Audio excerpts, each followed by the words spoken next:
Hey everybody, Coach Troy here. Now it is October and that means Halloween's coming up. And I don't know if you can tell or not, but that is my favorite holiday of the year.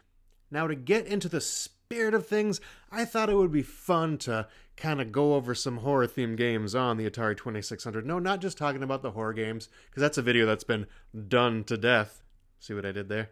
No, I'm going to go instead and rank all the different games based on the ghosts they have in them. Because what is scarier than a ghost?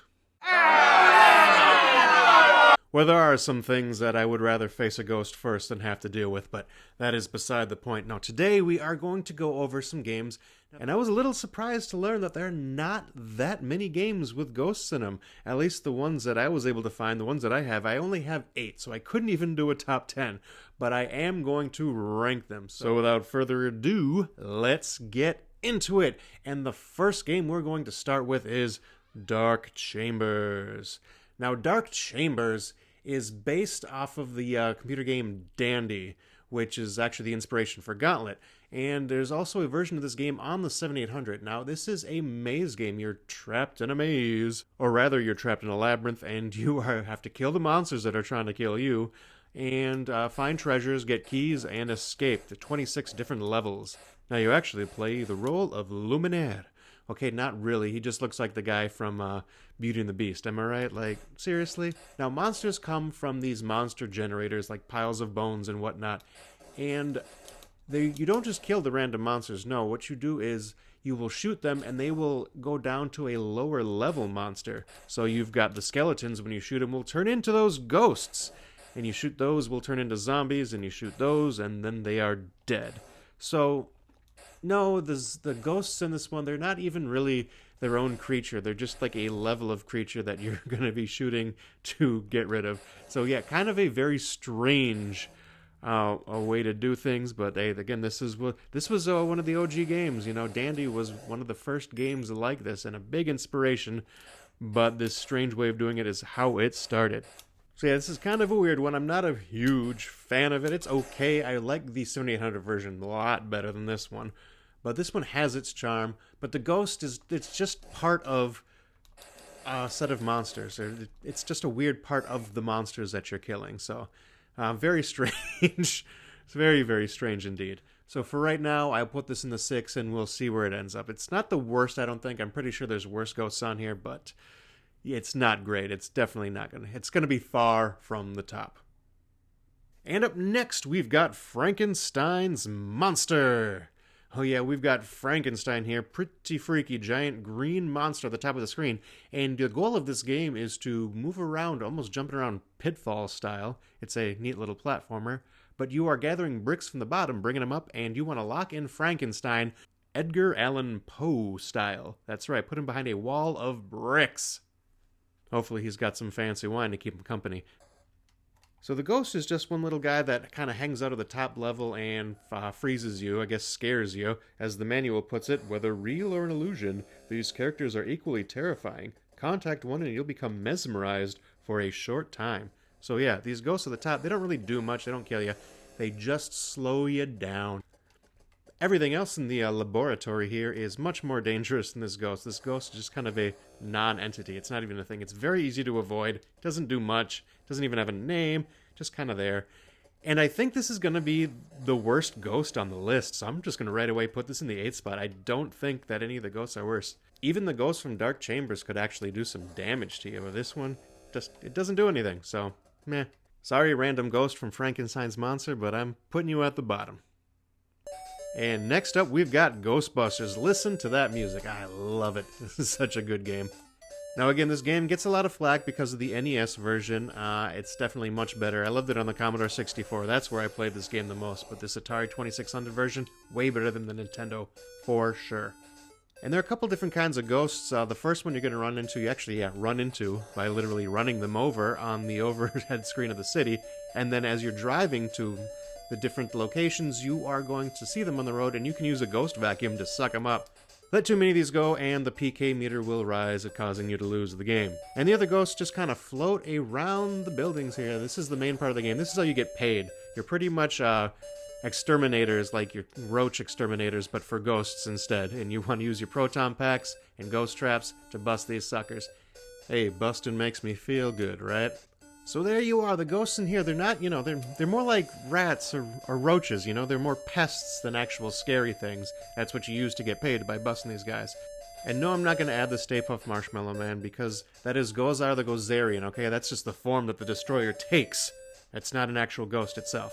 That being said, yeah, the ghosts in this game, they're not super scary. They're more just, again, like pests, roaches, rats. This game, I've always said, is more like a small business sim than it is an actual, ghost game. So I'm putting Ghostbusters and these ghosts in the 3 spot. I'm going to start them off at the 3. They're definitely not 1, but they're not at the bottom. This is not bottom material, so putting them in the 3 spot for now. Let's see where they end up.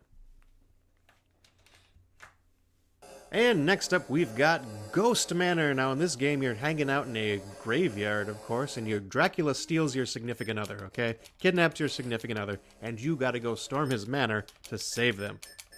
And right away in this first screen, you've got the Rainbow Ghost, who is an ally in every sense of the phrase, because you're just going to follow the ghost around. They're going to give you spears. Just click the fire button on the ghost, and you're going to collect spears from them that you can use on the next screen. After you collect so many, you will go to the Ghost Manor, Dracula's Manor, and you will actually have to use those spears then to take out all the monsters on top before you can actually take out the mummy, which is the main guard, blocking the door. So the downside of this ghost is they only appear at the very beginning, but again, they help you right away, get you armed, get you ready to storm that manor. And I just like the way that the ghost looks, alright? Come on, a rainbow ghost, how super happy can you be? Also got to give a shout out to Bones the skeleton, which also, depending on what level you're doing, they're going to be there instead of the ghost. But I'm going to, just because it's such a cool looking ghost, put in the 1 spot. Let's see how long. I don't think it's going to stay there, but I'm putting the rainbow ghost in the number 1 spot for now. Let's see where they end up. And in this next game, on a dark and stormy night, we're going to be entering the house of Zachary Graves, who has passed away, but he has a magic urn in that house, and we need to collect those pieces. Now, Haunted House is an awesome game because it does a lot with so little, right? You just see one little screen with eyes moving around what is otherwise blackness. I guess there's walls in the first level, but outside of that, it's just darkness on the screen. You do see the occasional lightning bolts that strike to kind of help illuminate the way, which is really cool. It gives you that fantastic atmosphere. And even though they're just simple sounds, it also adds to the atmosphere. This is a pretty creepy game, or at least it was back when I was a kid. Definitely creepy. And in this house, as you're trying to find the urn pieces, of course, you've got your bats and spiders, because can't be a haunted house without bats and spiders, right? But the biggest thing is when you run into the ghost of Zachary Graves himself. Oh, this guy. The way he runs out actually, this is probably one of the first, not quite a jump scare, but one of the first scary moments in a horror game. The way he just flies at you as soon as he enters the screen. He has no chill. Yeah, some people say that the alien in Rescue on Fractalus was the first jump scare in a video game, but the way this guy flies at you, I don't know, freaked me out, man. But I gotta say that this is an awesome ghost in a creepy house with a fantastic backstory. Actually has backstory and lore, and is a good game on top of it. So I'm putting Zachary Graves and Haunted House in the number 1 spot, right? And I don't think that's gonna change. I think Zachary Graves is gonna take it. Sorry, Rainbow Ghost, you gotta be pushed down. But Zachary Graves is my number 1. And next up, we are gonna look at Pac-Man and the ghosts we have there. Oh yes, these ghosts are definitely infamous, mostly because of their terrifying flickering. Now again, I always say this game is not as bad as the rep it gets. If it was a game with another name, it would probably be called a decent Pac-Man clone. But since it does have the Pac-Man name though, the standards are high, and these ghosts just don't fit it. They don't have the personalities that the arcade game had. They don't look any different. They're just not unique at all. And when you get a power pellet, they don't even run away. Their pattern doesn't change at all. So, I don't know. There's just not a whole lot to these ghosts.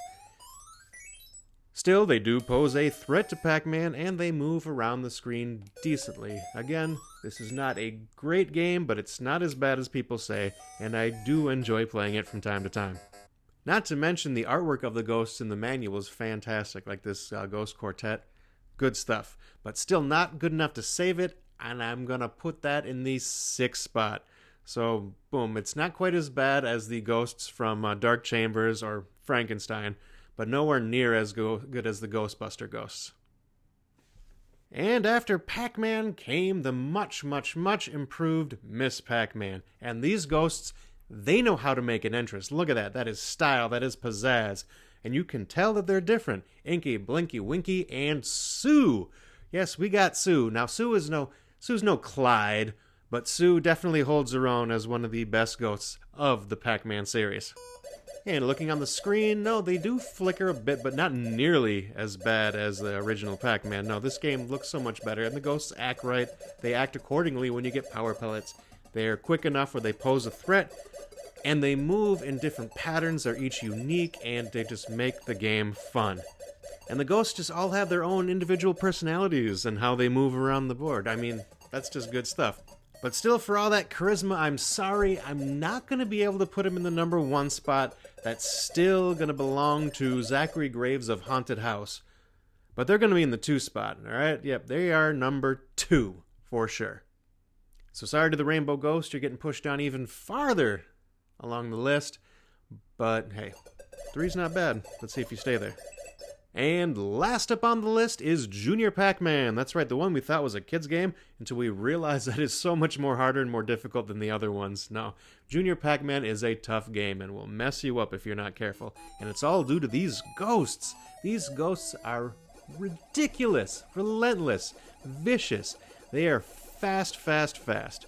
And not a whole lot of flickering here. No, they look good. This is a solid entry for the Atari 2600. It's a very good game.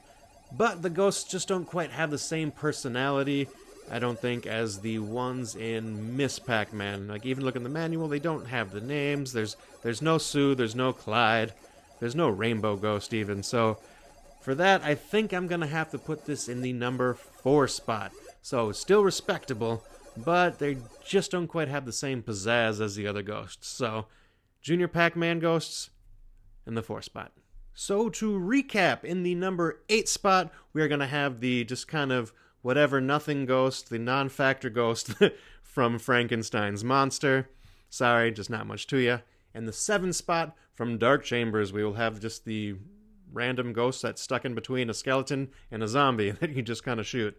No biggie there. And in the 6th spot, we are going to have our Pac-Man ghost. That's right, Pac-Man, kind of disappointing, the super flickery ghosts. But here's where stuff gets good, because in the 5 spot, we've got the ghosts from Junior Pac-Man. Right? Those vicious, relentless hunters. Watch out for them. In the 4 spot, we've got the happy-go-lucky rodent ghosts from Ghostbusters, along with that awesome music. In the 3 spot, we've got the helpful rainbow ghost from Ghost Manor. In the 2 spot, we've got the ghosts with style and pizzazz from Ms. Pac-Man, Inky, Blinky, Winky, and Sue.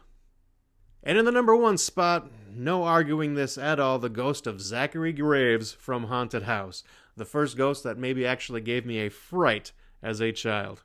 And there you go, that is how I'm ranking the ghosts on the Atari 2600. Let me know, how would you guys rank these ghosts? Was I right or wrong with this one? Also, which ghost did I miss? I know there's got to be more than just 8 games with ghosts. There's got to be more than that. But that's all I had in my collection, so if you know something I don't know, clue me in. And if you like stuff like this, let me know. Give me a follow. Maybe next time I'll rank the spiders. There's definitely more than 8 games with spiders I can already think of. So this is Coach Troy. See y'all next time, and happy Halloween.